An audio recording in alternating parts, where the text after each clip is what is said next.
Dave, a fight that's constantly been talked about, probably for like the last 6 months. Gervonta Davis, Devin Haney.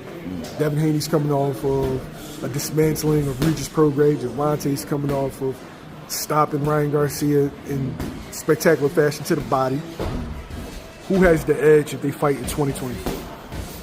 You know, if you'd have asked me that last year, I would have said Gervonta because of that power. But I think your hat's got to go off to Bill Haney and Devin Haney, the way they prepared themselves for what's in the division, right? You know, because you got Shakur, who's a slick southpaw. And they just moved to 40, though. I mean, well, you still, around the division, still count them because these are the fights that, you know, people want to see.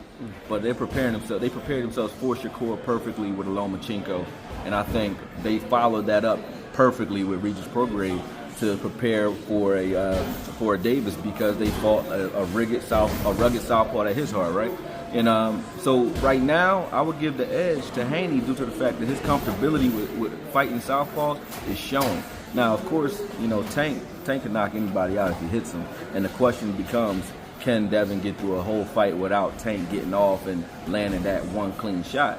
But if there is a guy who could do it, who I've watched over the years, it is Haney, due to the fact that when you prepare for Lomachenko, just imagine how many southpaws he was sparring against just to get ready for a sharp, quick, crispy southpaw, right? He did well against Lomachenko, even if you think Lomachenko won or it was a close fight, whatever, he did well, right? Then comes out and shows against a Regis, you know, that he understands how to approach a southpaw, especially one that can't move on angles the way to the level of a Lomachenko. You know what I mean? So I think he's very comfortable with southpaws right now, and those were the two perfect fighters to fight to prepare him for the other two in the division, or around the division. And a Shakur, who's a slick guy who can move, punch a little bit but move.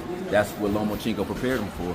And a guy who can just punch, who could also box a little bit. I think the mixture of the two, you got yourself a Tank Davis when you take a Lomachenko who takes angles and is a good boxer, and a puncher in Regis, and you put those guys together, you got yourself a Tank Davis. So he's ready for what Tank has to offer. I would give him the edge because he's fresh off of fights that will prepare him for what he's going to see in the ring against Tank. You know, so my hats go off to them. And then the strategy, I was looking for strategy in the Regis fight, because I said Regis could have tried to make it a fight if he made it a fight and not a boxing match.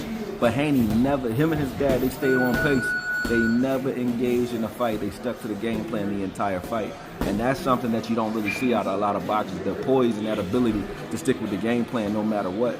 You know, you think back to like Zab Judah and Floyd Mayweather, when there's a melee happening in the ring, Floyd calm, chilling, poised, still stuck to his game plan, even though his uncle getting kicked out the ring. You know what I'm saying? So they had that level of poise in that fight against Regis, because you can see after you hurt a guy like that, you want to go kill him. You want to, you know, sometimes young fighters get a little bit too, over aggressive or anxious once they smell blood. He never did. He stayed with the game plan and just boxed him the rest of the fight. And I was very impressed by it. I was impressed by the fact that he didn't knock Regis out, or didn't go for the knockout, aggressively. Because a lot of guys do that. You know, you see young guys hurt you, they coming in with everything they got, they shoot, they load, or they get clipped with something because now it's a fight. You know what I mean?